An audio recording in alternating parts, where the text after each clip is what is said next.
Swiss bank ಖಜಾನೆ ಖಾಲಿ ಖಾಲಿ.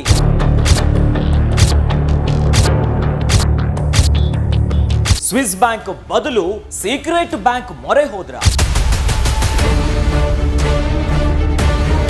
ಪ್ರಭಾವಿ ವ್ಯಕ್ತಿಗಳ ಕಳ್ಳಾಟ ಶುರುವಾಯ್ತಾ?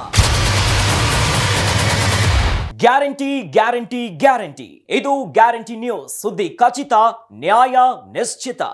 ನಮಸ್ತೆ ವೀಕ್ಷಕರೇ, ನಾನು ಅಖಿಲೇಶ್ ದಬ್ಬೆಕಟ್ಟೆ. ಮೊದಲೆಲ್ಲ ಅದೊಂದು ಮಾತಿತ್ತು, ಸ್ವಿಸ್ ಬ್ಯಾಂಕ್ ಅಂದ್ರೆ ಭಾರತೀಯರ ಕೋಟಿ ಕೋಟಿ ಹಣ ಸ್ವಿಸ್ ಬ್ಯಾಂಕಿನ ಖಜಾನೆಯಲ್ಲಿ ಇರ್ತಿತ್ತು ಅಂತ. ಆದ್ರೆ ಈಗ ಸ್ವಿಸ್ ಬ್ಯಾಂಕ್ ಅಲ್ಲಿ ಭಾರತೀಯರ ಕೋಟಿ ಕೋಟಿ ಹಣ ದೊಡ್ಡ ಪ್ರಮಾಣದಲ್ಲಿ ಇಳಿಕೆಯನ್ನ ಕಂಡಿದೆ. ಹಾಗಾದ್ರೆ ಸ್ವಿಸ್ ಬ್ಯಾಂಕ್ ಅಲ್ಲಿ ಭಾರತೀಯರು ದುಡ್ಡನ್ನ ಇಡ್ತಾ ಇಲ್ವಾ? ವಜಾ ಮಾಡುವುದನ್ನ ಬಿಟ್ಟು ಬೇರೆ ಪರ್ಯಾಯ ಮಾರ್ಗವನ್ನ ಕಂಡುಕೊಂಡಿದ್ದಾರಾ? ಹೀಗೊಂದು ಪ್ರಶ್ನೆ ಈಗ ಶುರುವಾಗುಬಿಟ್ಟಿದೆ. ಯಾವಾಗ್ಲೂ ಕೋಟಿ ಕುಳಗಳು ತಮ್ಮ ಕಪ್ಪು ಹಣವನ್ನ ಸ್ವಿಸ್ ಬ್ಯಾಂಕ್ ಅಲ್ಲಿ ಇಡ್ತಾ ಇದ್ರು. ಆದ್ರೆ ಈಗ ಅದೇ ಸ್ವಿಸ್ ಬ್ಯಾಂಕಿನ ಖಜಾನೆಯಲ್ಲಿ ಭಾರತೀಯರ ದುಡ್ಡು ದೊಡ್ಡ ಮಟ್ಟದ ಇಳಿಕೆಯನ್ನ ಕಾಣ್ತಾ ಇದೆ. ಸ್ವಿಸ್ ಬ್ಯಾಂಕಿನ ಬದಲು ಪರ್ಯಾಯ ಸೀಕ್ರೆಟ್ ಬ್ಯಾಂಕಿನ ಮೊರೆ ಹೋದ್ರ? ಏನಾಗ್ತಿದೆ ಇವೆಲ್ಲವನ್ನ ಇಂಚಿಂಚಾಗಿ ಎಕ್ಸ್ಪ್ಲೇನ್ ಮಾಡ್ತಾ ಹೋಗ್ತೀನಿ. ಸ್ವಿಸ್ ಬ್ಯಾಂಕುಗಳಲ್ಲಿ ಭಾರತೀಯರು ಇಟ್ಟಿರುವ ಹಣದಲ್ಲಿ 70% ಭಾರಿ ಇಳಿಕೆ ಕಂಡು ಬಂದಿದೆ. ಸ್ವಿಟ್ಜರ್ಲೆಂಡ್ನ ಕೇಂದ್ರೀಯ ಬ್ಯಾಂಕ್ ಬಿಡುಗಡೆ ಮಾಡಿರುವ ವರದಿಯ ಅನ್ವಯ 2023ರ ಅಂತ್ಯದಲ್ಲಿ ಸ್ವಿಸ್ ಬ್ಯಾಂಕುಗಳಲ್ಲಿ ಭಾರತೀಯರು ಒಟ್ಟಾರೆ 9,771 ಕೋಟಿ ರೂಪಾಯಿ ಹಣವನ್ನ ಹೊಂದಿದ್ದಾರೆ. ಇದು 4 ವರ್ಷದ ಕನಿಷ್ಠವಾಗಿದೆ.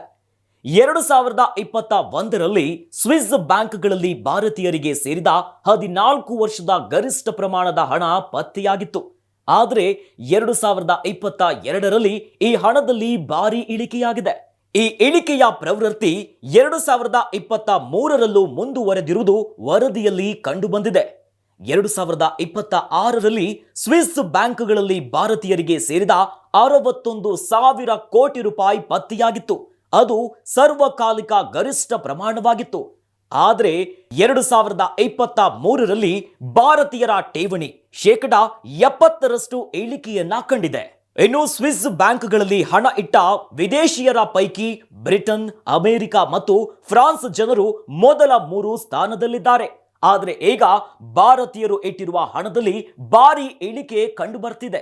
ಅಬ್ಬಾ, ನೋಡಿದ್ರಲ್ಲ ವೀಕ್ಷಕರೇ, ಭಾರತೀಯರು ಇಟ್ಟಿರುವಂತಹ ಸ್ವಿಸ್ ಬ್ಯಾಂಕಿನ ಹಣ ಈಗ ಖಜಾನೆ ಖಾಲಿ ಆಗ್ತಾ ಇದೆ. ಆದ್ರೆ ಈಗ ಮಹತ್ವದ ಮಹಾ ಪ್ರಶ್ನೆಯೊಂದು ಕಾಡ್ಲಿಕ್ಕೆ ಶುರುವಾಗಿದೆ. ಸ್ವಿಸ್ ಬ್ಯಾಂಕ್ ಅಲ್ಲಿ ಭಾರತೀಯ ಪ್ರಭಾವಿ ವ್ಯಕ್ತಿಗಳು ಇಡುವಂತಹ ಹಣದಲ್ಲಿ ದೊಡ್ಡ ಮಟ್ಟದ ಇಳಿಕೆ ಆದ್ರೆ ಈ ಹಣ ಎಲ್ಲಿ ಹೋಯ್ತು? ಈಗ ಸ್ವಿಸ್ ಬ್ಯಾಂಕಿನ ಬದಲಾಗಿ ಸೀಕ್ರೆಟ್ ಬ್ಯಾಂಕಿನ ಮೊರೆ ಹೋಗ್ತಿದ್ದಾರಾ? ಹಾಗಾದ್ರೆ ಆ ಸೀಕ್ರೆಟ್ ಬ್ಯಾಂಕ್ ಎಲ್ಲಿದೆ? ಆದ್ರೆ ಸ್ವಿಸ್ ಬ್ಯಾಂಕ್ ಅಲ್ಲಿ ಕಪ್ಪು ಹಣ ಇಡೋದೇ ಒಂದು ಕಳ್ಳಾಟ. ಆದ್ರೆ ಈಗ ಆ ಕಳ್ಳ ದಾರಿಯನ್ನ ಬಿಟ್ಟು ಅಡ್ಡ ದಾರಿ ಹಿಡಿತಿದ್ದಾರಾ ಆ ಪ್ರಭಾವಿ ಕೋಟಿ ಕೋಟಿ ಕುಳಗಳು? ಹೀಗೊಂದು ಪ್ರಶ್ನೆ ಈಗ ಉದ್ಭವ ಆಗಿದೆ. ಒಂದು ಕಡೆಯಲ್ಲಿ ಕೇಂದ್ರ ಸರ್ಕಾರದ ಕಠಿಣ ನೀತಿ ಮತ್ತು ನಿಯಮಾವಳಿಗಳಿಂದ ಇವೆಲ್ಲದರಿಂದ ಬಚಾವ್ ಆಗಬೇಕು ಅಂತ ಪರ್ಯಾಯ ಮಾರ್ಗವನ್ನ ಕಂಡುಕೊಳ್ತಿದ್ದಾರಾ? ಇಲ್ಲ ಪದೇ ಪದೇ ಸ್ವಿಸ್ ಬ್ಯಾಂಕ್ ಎಲ್ಲರ ಕಂಗಣ್ಣಿಗೆ ಗುರಿಯಾಗ್ತಾ ಇತ್ತು. ಹೀಗಾಗಿ ಇವೆಲ್ಲ ವಿವಾದಗಳಿಂದ ದೂರ ಸರಿಬೇಕೆನ್ನುವಂತ ನಿಟ್ಟಿನಲ್ಲಿ ಕೋಟಿ ಕುಳಗಳು ತಮ್ಮ ದುಡ್ಡನ್ನ ಸ್ವಿಸ್ ಬ್ಯಾಂಕ್ ಇಂದ ದೂರ ಸರಿತಿದ್ದಾರೆ. ಹೀಗೊಂದು ಪ್ರಶ್ನೆ ಈಗ ಎಲ್ಲರನ್ನ ಕಾಡ್ತಾ ಇದೆ. ಸ್ವಿಸ್ ಬ್ಯಾಂಕ್ ಅಂದ್ರೆ ಅದು ಕೋಟಿ ಕೋಟಿ ಕಪ್ಪು ಹಣ ಇರುತ್ತೆ, ಇವೆಲ್ಲವನ್ನ ಮಾಡಿರ್ತಾರೆ ಇರುವಂತ ಪ್ರಶ್ನೆ ಇತ್ತು. ಆದ್ರೆ ಸದಾ ವಿವಾದಗಳಲ್ಲೇ ಮುಳುಗಿರುವಂತ ಸ್ವಿಸ್ ಬ್ಯಾಂಕಿನಿಂದ ಕಣ್ತಪ್ಪಿಸ್ಕೋಬೇಕು, ಎಲ್ಲರ ಕಣ್ಣಿನಿಂದ ದೂರ ಉಳಿಬೇಕು ಅಂತ ಪ್ರಭಾವಿ ವ್ಯಕ್ತಿಗಳು ತಮ್ಮ ದುಡ್ಡನ್ನ ಬೇರೊಂದು ಕಡೆ ಜಮಾ ಮಾಡ್ತಿದ್ದಾರಾ? ಹೀಗೊಂದು ಪ್ರಶ್ನೆ ಕಾಡ್ಲಿಕ್ಕೆ ಶುರುವಾಗ್ಬಿಟ್ಟಿದೆ ಈಗ. ಹಾಗಾದ್ರೆ ಇದರ ಹಿಂದೆ ಇರುವಂತ ಪ್ರಭಾವಿ ವ್ಯಕ್ತಿಗಳು ಯಾರು? ಇಷ್ಟು ಭಾರಿ ಪ್ರಮಾಣದಲ್ಲಿ ಇಳಿಕೆ ಆಗ್ತಿದೆ ಅಂತಂದ್ರೆ ಒಂದು ಪರ್ಯಾಯ ಮಾರ್ಗ ಸಿಕ್ಕಿರಬೇಕು. ಶೆಲ್ ಕಂಪನಿಗಳಿರ್ಬೋದು, ಹವಾಲಾ ಟ್ರಾನ್ಸಾಕ್ಷನ್ಸ್ಗಳು ಹೆಚ್ಚಾಗ್ತಿದೆಯಾ? ಇದರ ಹಿಂದೆ ಇರುವಂತ ಪ್ರಭಾವಿ ವ್ಯಕ್ತಿಗಳು ಯಾರ್ಯಾರು? ಆ ಸೀಕ್ರೆಟ್ ಬ್ಯಾಂಕ್ ಎಲ್ಲಿದೆ? ಸದಾ ಖಜಾನೆ ತುಂಬಿರ್ತಿದ್ದಂತ ಸ್ವಿಸ್ ಬ್ಯಾಂಕ್ ಅಲ್ಲಿ ಭಾರತೀಯರ ಹಣ ಈಗ ಕಡಿಮೆ ಆಗಿಬಿಟ್ಟಿದೆ. ಹಾಗಾದ್ರೆ ಆ ಹಣ ಎಲ್ಲಿ ಹೋಗ್ತಿದೆ? ಪರ್ಯಾಯ ಮಾರ್ಗ ಯಾವುದು? ಸ್ವಿಸ್ ಬ್ಯಾಂಕಿನ ಬದಲಾಗಿ ಆ ಸೀಕ್ರೆಟ್ ಬ್ಯಾಂಕ್ ಯಾವುದು? ಇವೆಲ್ಲವನ್ನ ಕಾದು ನೋಡಬೇಕು. ಗ್ಯಾರಂಟಿ ನ್ಯೂಸ್, ಸುದ್ದಿ ಖಚಿತ, ನ್ಯಾಯ ನಿಶ್ಚಿತ.